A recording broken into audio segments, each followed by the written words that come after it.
E aí galera, belezinha? Em outro vídeo eu falei um pouco sobre a minha trajetória de vida, né? Sobre o Sem Futuro número 097.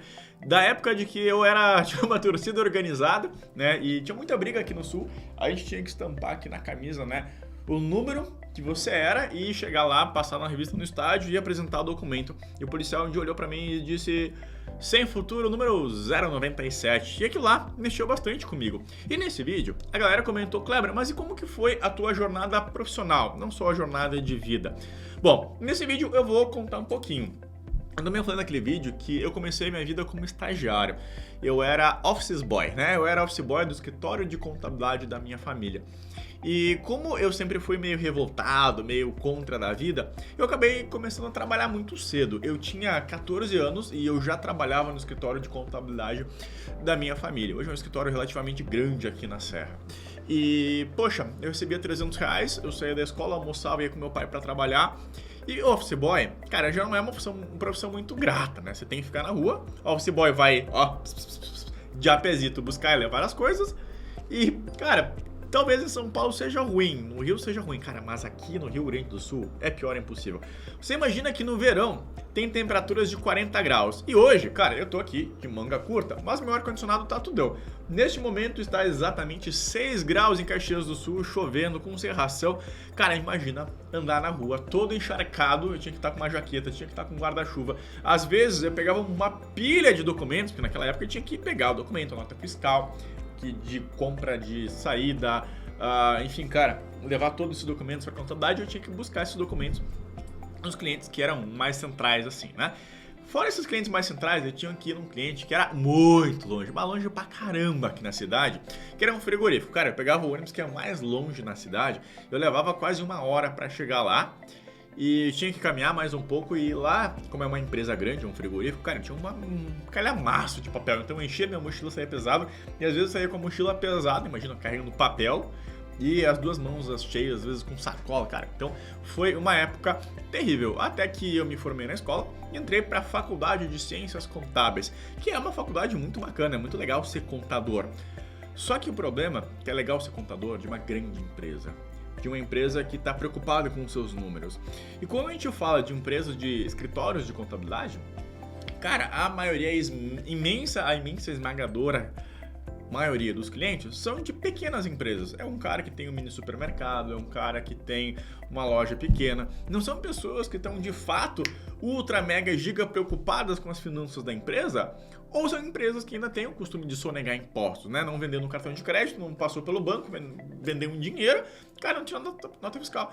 E se não tira nota fiscal, que é o documento contábil, é o documento do fisco também, cara, não tem como contabilizar. Então, ou esses pequenos empresários tinham um sistema gerencial para eles se entenderem no dinheiro deles, ou eles também não estavam nem aí, como muitos empresários misturam o dinheiro da empresa com o dinheiro do próprio dinheiro, né? Então, era um trabalho que a gente fazia como contador e que basicamente o cliente não estava ligando. Ele pagava a gente, porque ele é obrigado a ter um contador que faça os livros contábeis, né? Inclusive, antigamente chamavam os contadores de guarda-livros, para você ter uma ideia. E ele pagava lá, mas não estava nem aí. Então é muito commodity. É como uma commodity, porque você está trabalhando basicamente para o governo, cara, eles queriam pagar o mínimo possível. E, consequência, aqui no escritório de contabilidade, o contador, o dono do escritório, normalmente tem uma boa remuneração, tem uma boa vida. E os empregados do escritório de contabilidade, muitos deles ganham realmente uma miséria. E eu, como era um filho de um dos chefes, eu era filho do chefe minoritário, cara, eu ganhava mal pra caramba, às vezes pior do que os outros funcionários, e eu ainda era xingado por coisas que eu não fazia pra dar um exemplo, né? Então, às vezes, meus parentes queriam dar um exemplo pra algum funcionário, eu levava o xixi pra que os outros, ficassem acordados e não criassem aquele climão terrível contra os outros funcionários. Então, era assim que eu era tratado. E, poxa, nessa época também eu tava uma torcida organizada. E, cara, eu queria muito mudar de vida, porque eu já tinha sofrido bastante, por mais que eu tivesse lá meus 18, 19, 20 anos. E eu descobri que os bancários ganhavam bem pra caramba. Poxa, o bancário na época já ganhava mais de vale-refeição do que era o meu salário, igual a história do Matheus que eu repito bastante por aqui. E eu comecei a estudar pra ser bancário. Eu comecei a estudar direto pra prova da CPA 20. A minha lógica era que, poxa, se estão exigindo a CPA 10 e tem a CPA 20 que é o próximo passo, poxa, eu vou começar lá na frente, eu vou estar mais qualificado que a galera e vou ser contratado por um banco.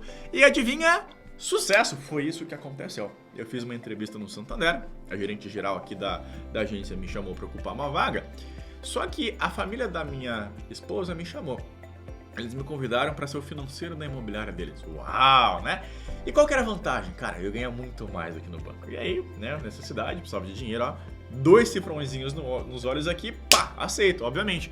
Só que até hoje eu sou sócio dessa empresa, da imobiliária, e, cara, não ganho hoje o salário que foi me prometido lá. Óbvio que não tô culpando eles, foi uma imensidão de circunstâncias que aconteceram, de desenrolamentos, né? Mas eu acabei nunca ganhando aquela grana. Mas sim, eu aceitei lá, porque, poxa, o dinheiro falava mais alto na época. E eu assumi o financeiro, então eles construíram uma sede própria, né? Uma imobiliária que cresceu bastante. E quando a gente fala de imobiliária, é uma imobiliária de vendas. E uma imobiliária de vendas tem um problema muito sério. Mas antes de eu continuar a história, cara, para um pouquinho, ó. Lembra que eu te falei, ó, estudei para a CPA 20. E quando eu estudava para a CPA 20, qual que era a melhor forma de eu aprender? Era ensinar, era passar para o próximo, né? Por que eu domino tantos conteúdos das provas? Por que eu domino tantos conteúdos de investimentos, finanças, essas coisas? Cara, porque eu passo literalmente o dia inteiro falando, passo literalmente o dia inteiro explicando para as pessoas como que elas fazem para investir o seu dinheiro, como que elas fazem para triunfar na carreira, enfim, né? Anota aqui, ó, 2011, tá? 2011 comecei a Top Invest lá para estudar para a prova e aí eu aceitei essa oportunidade lá da imobiliária. Eu fui lá como gestor financeiro, gerente financeiro, whatever, qualquer cargo assim, né? Eu que cuidava e gerenciava, fazia tudo das finanças da empresa. E eu vi que uma imobiliária de vendas tinha um problema muito sério de fluxo de caixa. Afinal de contas, uma imobiliária vende imóvel de, sei lá, 500, meio milhão, que seja o valor do imóvel. A imobiliária vai receber uma bolada e vai receber mais uma bolada quando vender o próximo imóvel. Só que as contas como aluguel, financiamento da sede da empresa, a publicidade, marketing, aluguel de outras coisas, placas, essas coisas são despesas fixas. E eu fui lá, mostrei para eles, olha, a gente tem um problema muito sério aqui, que é o fluxo de caixa, porque as despesas ficam vindo, aí o fluxo de caixa às vezes não fecha. E uma forma muito inteligente de a gente resolver esse problema é criando um setor de locação, porque o setor de locação é um setor que tem um fluxo de caixa contínuo, ou seja, todo mês a imobiliária vai receber 10% dos aluguéis que ela administra. Então, aí eu recebi uma promoção, né? Então comecei a tocar lá o aluguel. Ele começou com 4 ou 5 imóveis, foi bem pequenininho, peguei, fui evoluindo. Naquela época eu fazia tudo, né? Eu agenciava um imóvel local, eu fazia o contrato, eu tirava foto, eu fazia desocupação. Cara, tudo que você imagina de imobiliário eu fazia naquela época. E foi uma época que também eu conheci muita gente, conheci bastante a cidade de Caxias do Sul, por isso que hoje eu sou um grande investidor de imóveis, porque eu conheço cada imóvel de Caxias do Sul, os principais, os bairros, assim, eu sei nome de rua, eu sei endereço, eu vejo a foto de um prédio, eu sei onde é que é, né, de tanto que eu andava na rua nessa época. E aí o aluguel foi crescendo, chegou um momento que a gente precisou separar a operação. Então era uma operação que fazia parte da imobiliária mor, lá a gente precisava separar e começou a ficar relevante. O que a gente fez? A gente fez um novo contrato social. E como eu tinha dado o meu sangue, meu suor lá, eu fui reconhecido e virei sócio. Então um percentual dessa imobiliária de locação aqui, eu sou sócio até hoje desta imobiliária. Inclusive, Dornelles Imóveis, se você mora em Caxias ou região, venha alocar conosco ou comprar também. E passando o tempo, eu percebi que tinha mais uma oportunidade que a gente podia aumentar os ganhos da imobiliária de locação, que era através de uma corretora de seguros. Porque quando você loca um imóvel, provavelmente você vai precisar de um seguro. Seja ele um seguro fiança, seja ele um seguro contra incêndio, que é obrigado a você ter, porque se o imóvel pegar fogo, quem vai garantir, né? E a minha cabeça, ó, baita gênio, o que eu fiz? Eu passei na prova da SUSEP e abri minha própria corretora de seguros. E aqui, basicamente, mais um ano e pouquinho, encerra a minha jornada na Dornelles Imóveis, eu venho ficar exclusivamente na Top Invest. Tá, e a Top Invest que ficou off nesse tempo todo? Cara, nesse tempo todo aqui, eu fiz... comecei ciências contábeis, comecei a faculdade de Direito, comecei a faculdade de Economia, me formei em uma outra faculdade. Então, percebe que eu trabalhava das 8 ao meio-dia, da 1h30 às 18. Depois eu tinha que ir correndo para a faculdade, chegava em casa depois das 10 da noite. E a Top Invest? Cara, nessa jornada de 2011 a basicamente a gente vai ter aqui 2019, que foi quando a Top Invest de fato virou uma empresa. Cara, de 2011 a 2019 eu trabalhava na imobiliária, mas sábado, domingo, feriado, das 10 da noite às 2 da manhã, eu tava sempre trabalhando na Top Invest, eu tava literalmente pagando para trabalhar. Eu pagava para manter o blog, eu pagava equipamentos para gravar, eu comprei um software de apresentação de slide, eu comprei, cara, uma caralhada de coisa que eu tinha que pagar para manter a Top Invest no ar. Só que nunca deu dinheiro. Só que lá em 2011, quando eu estava estudando para a CPA 20, é porque eu descobri que os investimentos eram minha paixão. Eu sempre quis trabalhar com investimentos. E aí eu comecei a dar aulas de certificação financeira sem querer querendo, porque eu gravei os vídeos, as pessoas foram gostando. Só que aqueles primeiros vídeos, gente, era para mim, não era para ninguém ver. Eu bocejava, não aparecia na tela, esse tipo de coisa. E eu vi que as pessoas foram vendo, foram gostando, foram se inscrevendo no canal. Eu fui cada vez regravando, e fui melhorando a qualidade dos vídeos, fui melhorando a minha dicção, fui tentando falar um pouco mais devagar, mas é mais forte que eu porque eu sou Catarina. Então, cara, várias coisas foram evoluindo, foram coisas que eu fui literalmente tirando do meu bolso para poder investir nessa empresa. Até que em 2019 a gente lançou os próprios cursos da Top Invest. E, cara, foi no meio da pandemia. Eu tomei uma puta decisão que eu saí da imobiliária, eu passei a ficar 95% do meu tempo focado na Top Invest. E comecei a gravar mais cursos, comecei a gravar outros conteúdos, comecei a me esforçar no Instagram, comecei a focar no YouTube. Então, o que eu tô te dizendo aqui? Cara, percebe que eu fiz várias transições de carreira. Eu trabalhava no escritório de contabilidade que eu ia pro banco, eu comecei a estudar lá dentro.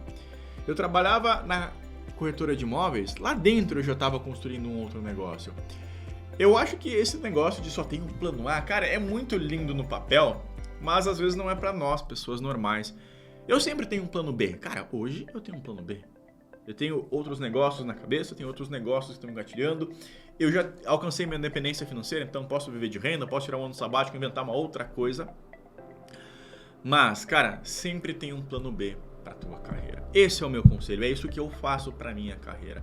Então, se você tá me vendo, você trabalha em uma outra área, quer entrar no mercado financeiro, cara, começa aos pouquinhos. Faz a tua certificação, vai estudando, entra na nossa formação de consultores, vai botando um pezinho. Cara, não se joga de cabeça. Faz uma migração aos poucos. E lembra que, por que eu cheguei aqui? Cara, é muito de força de vontade. Eu já fui pobre. Você já foi pobre? Pois é, eu já fui. Cara, eu nunca mais quero ser pobre na vida, porque é terrível. Se você acha que você é pobre, ou se você também tem medo de ser pobre um dia, cara, a tua transformação só depende de você. Não precisa dar chance de ninguém. Ninguém me deu chance. Eu sou o que eles chamam de self-made man. Porque, cara, das 2 da manhã eu tava lá postando, escrevendo. Quando a Top Invest virou uma empresa, quando eu contratei o primeiro funcionário, cara, tinha mais de 500 vídeos da Top Invest no YouTube, tinha mais de 500 artigos escritos por mim, tinha mais de 1000 questões escritas e comentadas por mim. Então, cara, pensa o seguinte, ó, o que você tá fazendo hoje, se você tá descontente com a tua carreira, que você podia fazer para estar melhor amanhã. Galera, se vocês gostaram desse vídeo, ó, dá o seu like, se inscreve no canal, ativa o sininho e vejo vocês no próximo. Beijo, tchau!